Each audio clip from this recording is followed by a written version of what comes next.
Hello there, this is Sohail Hasni, your host at Energypreneurs. Cheap solar power, batteries, and electric vehicles are changing the transport and energy sector as we know. I bring in guests to this podcast who will help you with their ideas to navigate this energy transition. Thank you for joining.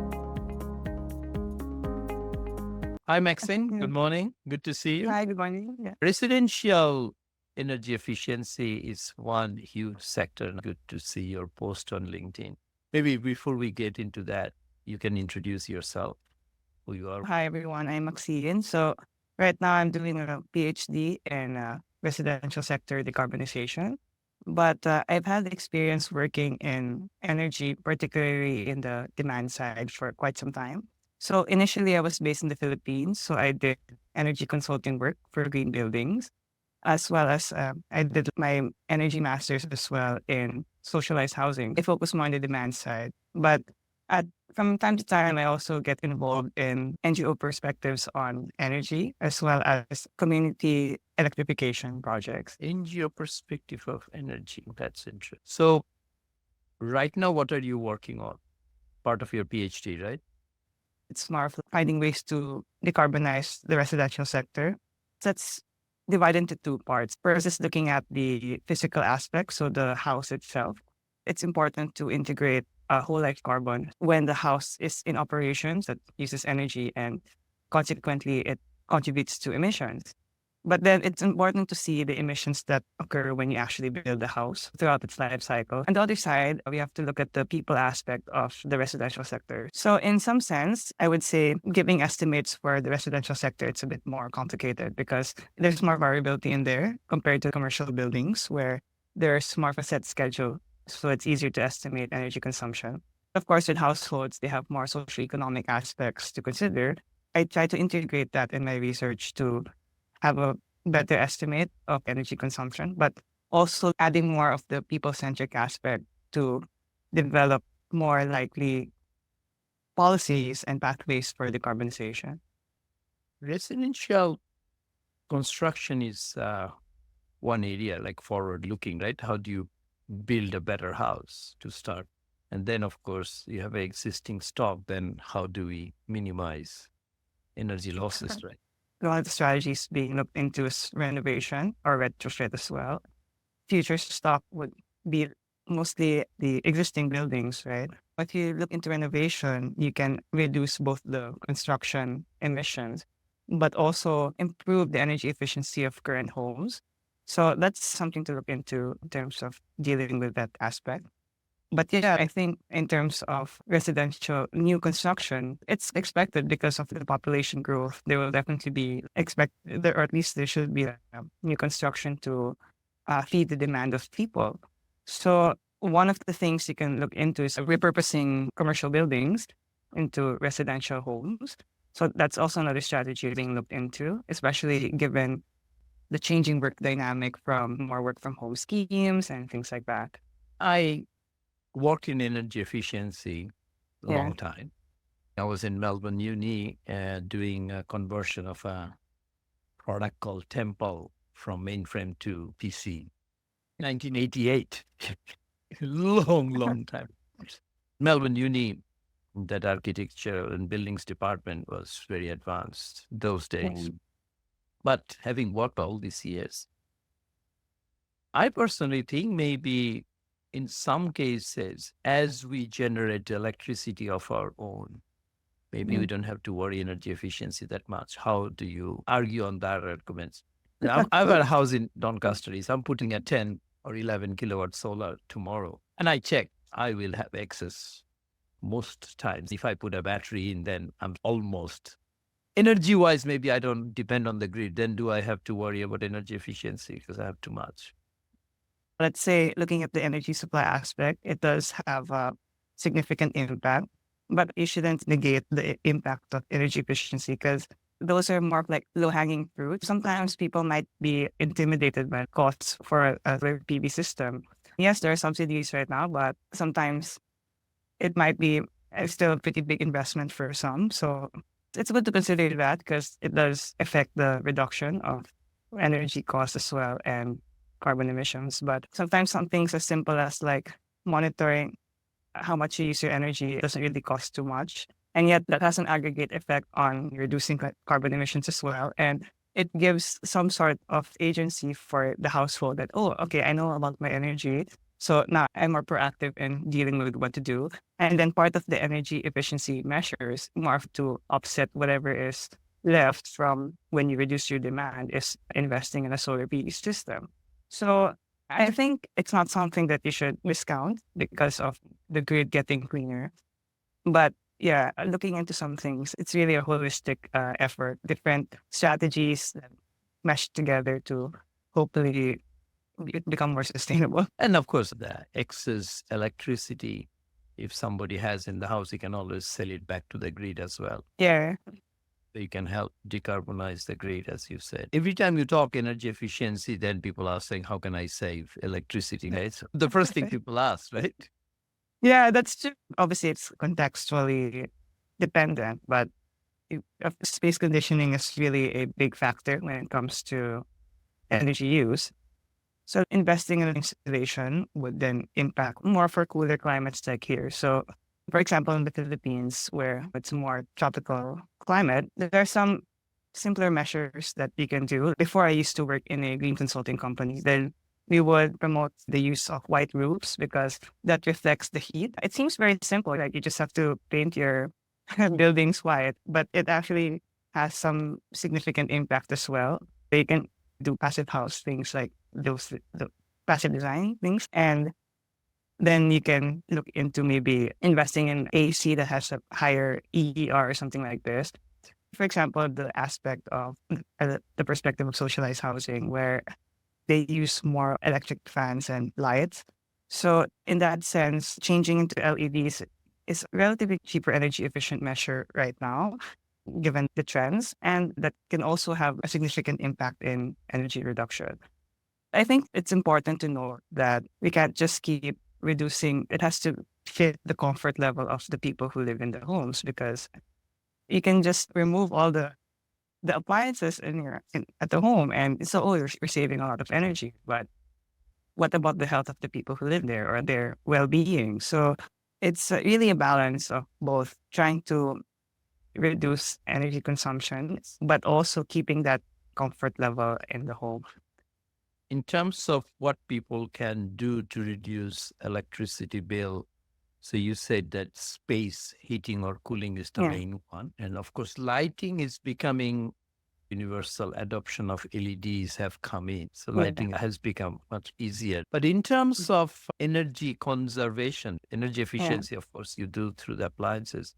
Are you also suggesting energy conservation measures in houses, especially social housing? I think to some extent, there are some things, hot water is actually also, like particularly for residential, it's also a significant area where you can reduce carbon emissions as well.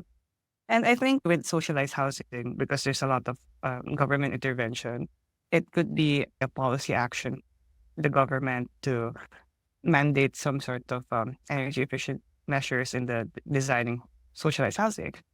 In the Philippines, one of the key concerns when I was talking to some people in the agency was more of just the maintenance of these. If they want to invest in more energy efficient windows, it's really just more of the maintenance and upkeep. Big concern as well, but more in the socio-economic or social aspect. And I think when you look into research on residential sector, it's really important to integrate more of these social science aspects. People who live in households have more things to consider. So it's more than just numbers. It's really understanding people and how they use energy. Yeah, and they will be quite sensitive as well, right? Because Yes. in a commercial setting, the person who leaves the air conditioner running do not pay Yeah. for that air conditioner, right? Yeah, that's In a residential setting, it's a straight impact, right? You have yeah. the incentives to save because you are the one going to pay, right? If it's a commercial situation, a restaurant employee won't pay the extra air conditioner fees, right? Yeah, for sure. That's true. Different level of motivation. Now, what are the big picture numbers like? Are you looking at the residential sector, energy saving potential in Victoria or others? Do you have a feel for those numbers? Here in Victoria, they're starting to put a lot of mandatory policies. So right now we have minimum standard for energy efficient homes. It's at 7 star as far as I know. Recently, there is a mandate that for all new homes, starting 2024, it should be electric powered. You can see there is some movement when it comes to policies and trying to manage the residential sector consumption. One of the things that should be looked into is the embodied carbons, the emissions that occurred before the house is being occupied. I think right now, Victoria is set to have maybe double the population by 2050, or just a very sharp population growth. And because of that, and of course, looking at the rental issues right now, considering that the housing supply is pretty limited. So at some point, they will definitely have to build more homes, whether new homes or repurposing. They have to consider some sort of remedy to deal with the housing crisis. But while they consider things like that, it's important to account for the emissions that may occur from manufacturing the materials for the homes. Right now, the movement for understanding embodied carbon is starting to grow here in terms of developing mandatory policies or possibly incentives as well, and awareness for particularly, I would say, the industry, because I think there's a limit to what households can control when it comes to embodied carbon. In terms of choosing if they want to renovate or retrofit, that's probably where they have more direct impact. But in terms of building the home, or unless they can build their own homes, but if they were to buy a house that's already built, it's more industry role to look into that aspect. That's an untapped area that if, say, policy actions can be done there, then you can have significant reduction of carbon emissions. Now, are you telling me that if I want to buy a house, I can look for a star rating? I think for some homes, you can at least assume that for a new house, it should have this minimum standard. I think for taking raters can probably give you the actual number because they would model the design of the house and then you can see the actual number. But based on the mandate, it should at least be 7 star if it's new.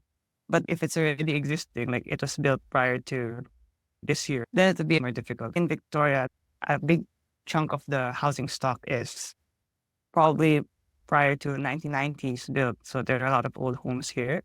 The generally old average age of the building stock. A lot of these homes don't even have insulation. And that's also an issue. Like people say it's even colder inside than outside. Right? And right now, most of the policies for existing building stock is more of incentivization. And sometimes, especially if you're renting, you might be limited in terms of what you can do to appease that. I think another area that could be looked into, like how do you deal with existing stock? Probably if you're at your fit. In terms of changing energy use, that's also something to consider as well. Like how would residents switch from gas? Because right in Victoria, it's mainly gas powered heating and hot water systems. How would they switch from that to electric? And at the moment, like you say, the electricity grid, how clean is it compared to gas? So it's things like that should be looked into as well. You're finishing your PhD. So what's your plan going forward? You want to be the energy efficiency industry? Want to be a consultant again or do a startup? What's the plan? Yeah, I think for me personally, I really love to return to consulting because when I did that kind of work in the Philippines, I really learned a lot of things.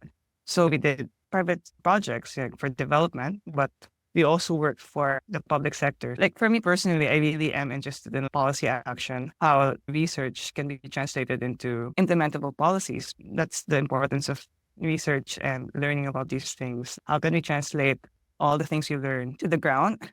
Usually when you do a PhD, the typical to be a professor, to be an academic, it's all right. If people want to do that's good, but For me personally, I prefer to do more consulting work, trying to integrate that into societal impact. When I did consulting in the Philippines, we worked with local government units to implement a green building code for their jurisdiction. We were providing technical assistance to and workshops to guide the local officials on how to do energy auditing. This is how you measure the energy consumption in the building. These are the pinpoints you have to look at.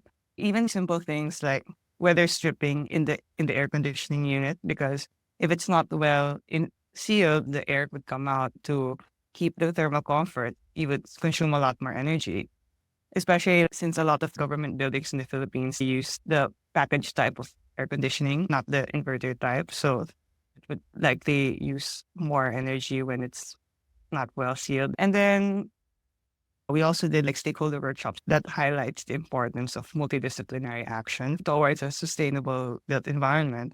It's important to have technical know-how, but what about the role of government officials or the industry?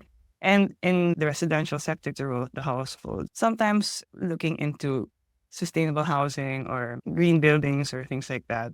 Let's say as a household member, like I would think, oh, this is very intimidating, right? It's very high level. But then it's important to look into the opportunities that, oh, me as a household member, I can actually do something as well. And aggregated action can leverage policy action as well. So it's really a multidisciplinary collaborative effort to reach low carbon buildings. Yeah, you need action from everyone else, but it still Yeah. can be quite difficult. So you are not planning to set up a startup on energy efficiency, set up an ESCO, because I tried to do a ESCO in the Philippines in 2008, a super ESCO. It worked well. We ended up just doing a lot of public buildings, energy efficient, just lighting at that stage. Yeah, I think at least in the context of the Philippines, sustainable building is still a very niche market. Nowadays, it's starting to grow, but I don't know, it seems pretty niche still. Hopefully in time, when people get more understanding and awareness about its benefits, right? Like it doesn't seem as abstract as it is at the moment. Maybe they would be more receptive to things like that. But sometimes it's also a matter of time. We can push a lot of information, but sometimes it's too much that then we just shut down. So we just keep with business as usual and just judge on. Because I had a theory, I don't know how you react to that, that people argue that if the pricing is right, energy efficiency works. And I said, no, it does not. If that would have been the case, Philippines would have been the most energy efficient country in the world because income level relatively low. Tariff is very high. Philippines has at one of the highest electricity tariff in the region. It's still 23 cents or something.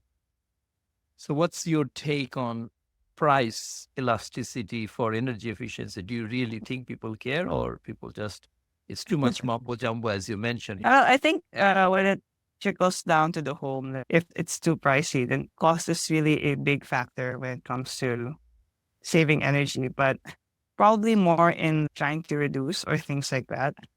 I guess more of operational aspects.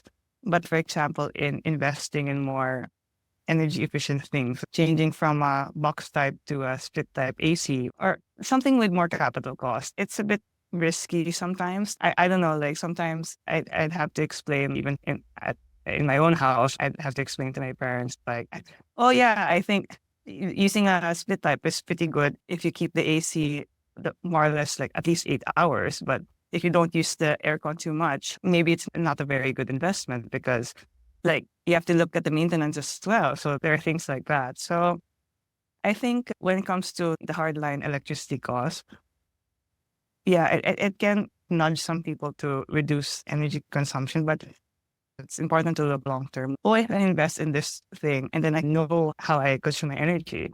You have that contextual aspect as well. Is investing in a split type air conditioning. If I don't really use the air conditioning unit the whole day, then maybe not because I have more tolerance for the heat or just using a electric fan when you put into that context.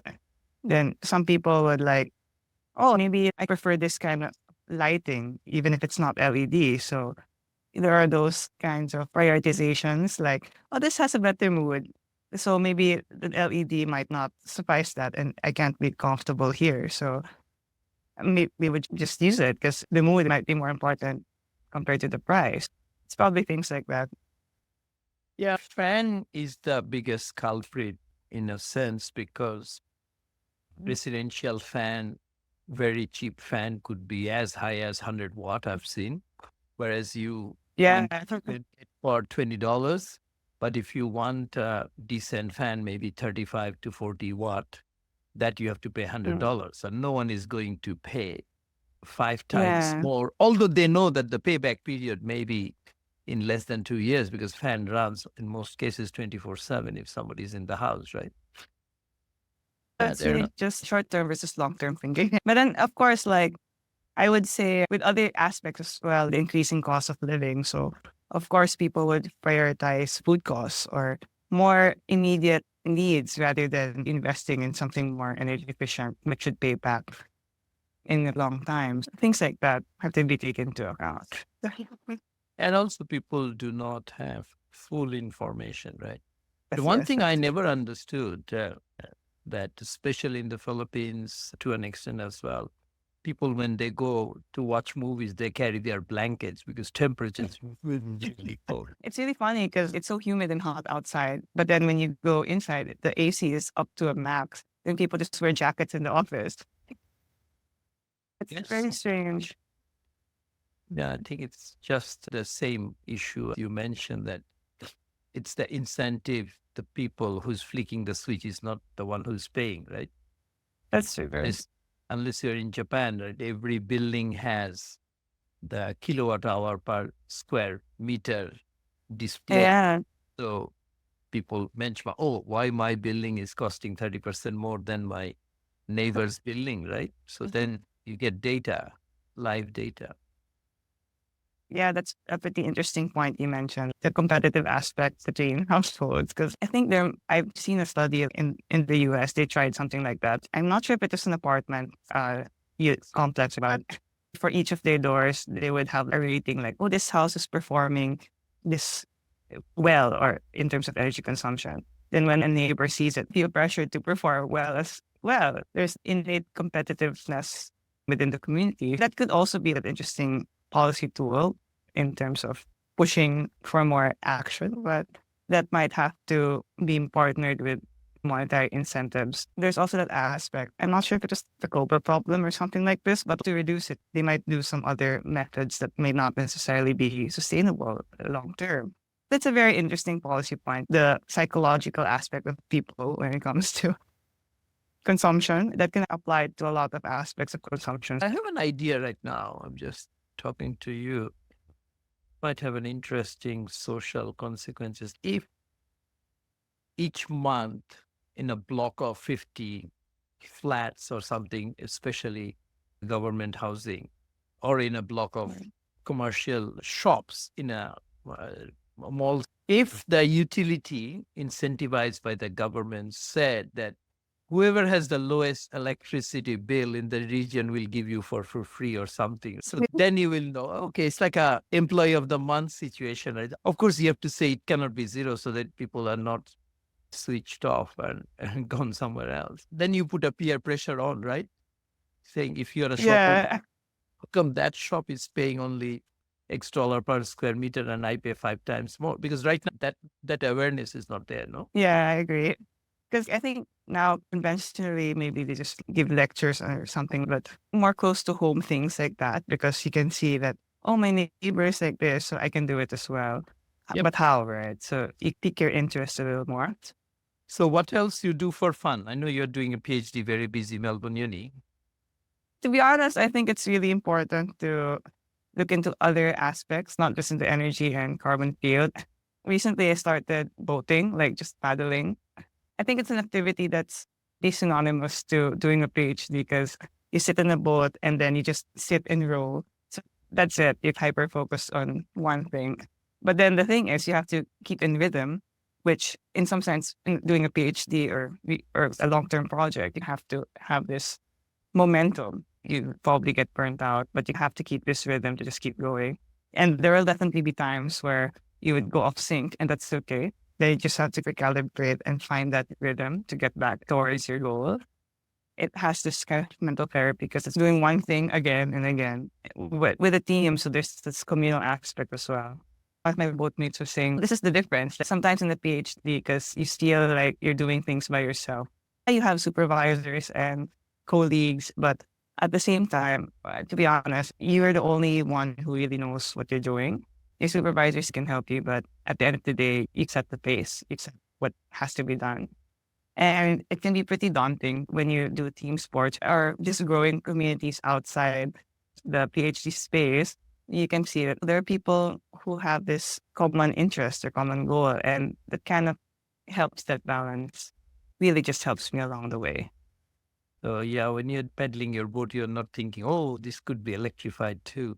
The other boats that you see. That's what I do every time I go near ocean. I said, why is not all these boats electric? It's a good point, like mechanical energy to electricity. What's your view on the electric vehicles' impact on household energy efficiency? And because electric vehicle will be able to, in some cases, charge the house as well. And it's Yeah. still very energy efficient, right? Because you don't, like incandescent lamp, you don't produce any heat, right? So electric Yeah. vehicle is super efficient. So what's your view on that? I think with an electric vehicle, at some point, it will just be treated as an appliance. The market grows and it proliferates more. It may be like that.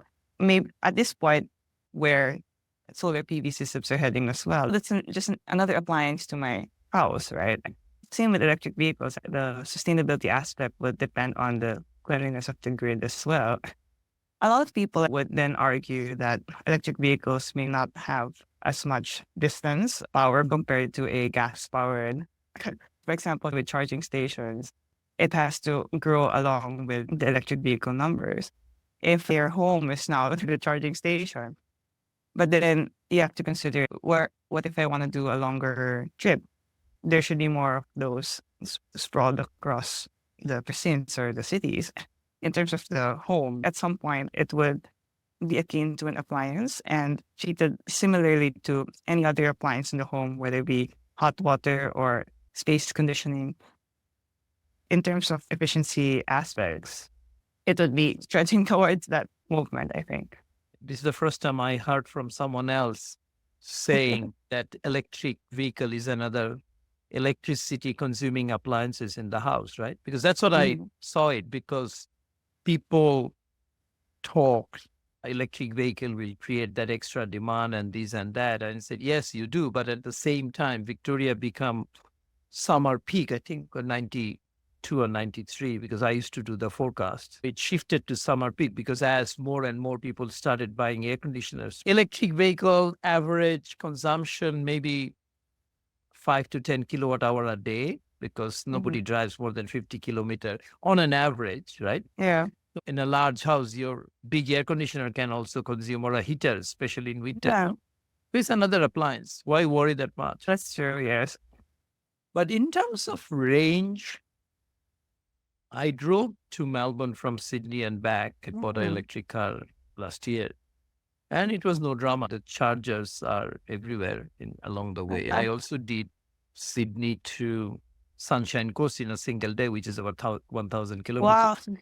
Yeah, I think it's growing pretty well right now. So pretty soon, it will be more commonplace, I would think. And then if you have used electric car as a home battery, that can also reduce the evening peak demand. It's a sort of demand shift in a way. You charge the car during off peak, and during peak time, maybe it can pick up some of the slack. Yeah, that's true. When you were finishing your PhD? I hopefully end next year. It depends. But yeah, pretty critical times. It's a big achievement. And so I gathered that you are going to stay into the energy efficiency field, mostly doing consulting work, right? Yes, it's the consulting aspect of it. Maybe doing some teaching as well, because that's something I found interesting during my PhD journey. I'd also hopefully want to get back into community electrification, Because back in the Philippines, I was part of this solarization project. It's a community somewhere in Pampanga, so I think that's 2 to 3 hours away from Manila. And one of their issues was they relied on kerosene lamps for lighting because there's no electricity in the mountain community. They would have to travel down to the nearest urban areas, 20 to 30 minutes, and take some kerosene lamps. It's expensive, but it's also good health-wise, right? So one of the things that we did was proposed like a solar charging station. Most of their energy consumption was for lights and cell phones. So it didn't need much power. We had a centralized solar charging station, centralized battery, and a big solar panel. The community would go there to charge their phones and set up a monetary payment system just within the community as well. So I think the community leaders are the ones in charge of that aspect. So yeah, I had a lot of learnings from that because sometimes you think that energy efficiency is leave it to the experts because they have the technical know-how. But it's really important to look into various perspectives of energy efficiency and energy use because everyone uses energy regardless of socioeconomic status or gender, race. We all use energy. It's really just a part of our lives. Looking at these different perspectives, personally, it really helped me grow as a professional, but more so as an individual because looking at all these learnings and how they would see, oh, is renewable energy really for me, for the community? Sometimes you would think, oh, science is telling us renewables is the way to reduce energy consumption, reduce carbon emissions. But then if it's not really implemented very well, then it can cause more problems. So for example, in terms of maintenance of the equipment, which highlights the importance of education and workshops for renewable energy and efficiency. When you reduce your demand, you have less energy to offset by renewables. And so a lot of the issues on renewables is, oh, it can't really offset too much because it doesn't have a lot of supply capacity. But matching with energy efficiency measures that can have a really good package solution. But it's important to share this knowledge not in a very preachy way because sometimes it's like, why are you telling me how to live? Because of course they've lived like this for a long time. So you have to understand where they're coming from and just make it like you're trying to push for sustainability together rather than you trying to preach what you know to other people. And I think in that way, it give everyone more agency to make decisions like, oh, I think this would really help our community well. And in that aspect, when we did the project, we took a while to really see what they would actually need. So aside from electricity, they would need more of a pumping station because water is more of a need for them compared to electricity. So it was something that technological solution. So we did like a solar pumping station because their pump was powered by diesel generators and that was also very costly and difficult to manage. You really learn a lot, not just from the academic perspective or the industry, but really just talking to people and seeing how it is from the ground. I've worked with more rural communities, but also the urban poor communities. When I was doing socialized housing, they actually have a prepaid system of paying for electricity. So here we get the bill after every month. You consume first and then get the bill. They have a system where they pay for it first, similar to a prepaid SIM card. You pay for a certain amount and then they're already budgeting themselves to that energy allowance. It's pretty interesting to see that. I remember mentioning this to one of the NGOs I was working with because I used to work for the Center for Energy, Ecology and Development, an NGO think tank pushing more for renewable.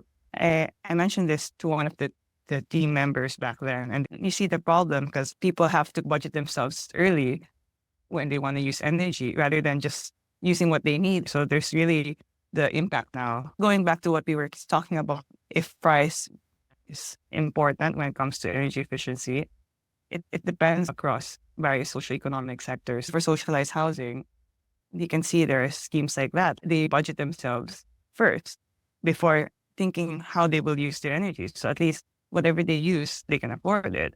But for higher economic households with higher economic status, they would just use what they need. So they prioritize comfort, regardless of the price, that in some sense. they would be more inclined to invest in long-term solutions to reduce their energy consumption. Statistically, it's poor who always pay.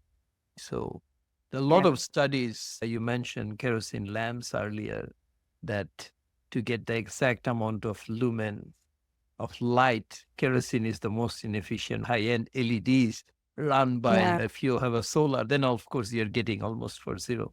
So yeah, it is unfortunately poor people pay disproportionately high amount for all the utilities that electrification brings. They always do.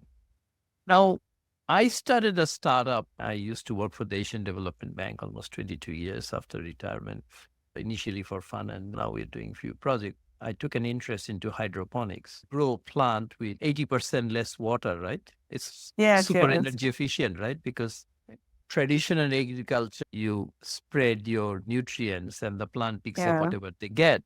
Similar to an incandescent light bulb, you produce so much heat just to get that light. Or a Yeah. gasoline car, you produce so much heat that you have to cool it down just to run the engine. Have you had any time to look at hydroponics also? I think this is also energy efficiency in food production, no? Not in detail, but I've heard of that at some point. I think it's also aligned with vertical farming as well, right? Yep. Because I think in the cities, let's say in Metro Manila, there isn't much green space. People would think, how do we get into farming, right? Especially during the pandemic, people were planting at their homes. Then a lot of people would then turn to planting more edible things rather than ornamental plants. That would tie into the need for vertical farming and or how to farm within a cityscape. I think aquaponics is an important factor for that as well. You Food get fish security. for free. Yeah. I'm not sure how much it's being pushed right now in the Philippines. I haven't seen too much here in Australia at the moment, but I think it's a pretty good strategy to look into, particularly megacities like Metro Manila. It's gonna soon boom up as well. Because when you are growing yourself, you know exactly what went inside. Anything you buy, you Yeah, don't know what has been sprayed on. that's true. And I think it also adds to agency since I know that I am the one who grew this. So I have more mindfulness about that, you know. So Yep. it's pretty good. Thank you for your time. Is there anything else I could have asked? No, I think it's pretty good. You covered a lot of topics. So thank you again for taking interest to what I do. Yeah, I think the journey just going towards sustainability is not straightforward, but you learn a lot of things. For me, I would say that I approached this more of the horizontal growth. I never really grew in a high position industry or academe, but I exposed myself to different aspects of green building sustainability work and renewable energy. So you have community projects, NGO think tanks, academic, consulting, and then you get different perspectives from everyone. And not to say anyone is better, but everyone really plays an important role when it comes to going towards the low carbon journey, particularly here in this case, the built environment, but it can also be applicable to any low carbon endeavor, low carbon agriculture, transport, all these things. I think the umbrella of sustainability, it's important to really learn from different players and find some way to mesh all of the ideas and approaches together for a big collaborative effort. Good. So the message is we have to grow horizontally, not only vertically. I would think so. Thank you so much. Thank you. We hope you enjoyed this episode of Energypreneurs. To continue listening to this conversation, please visit us at Energypreneurs. Thank you. See you next time.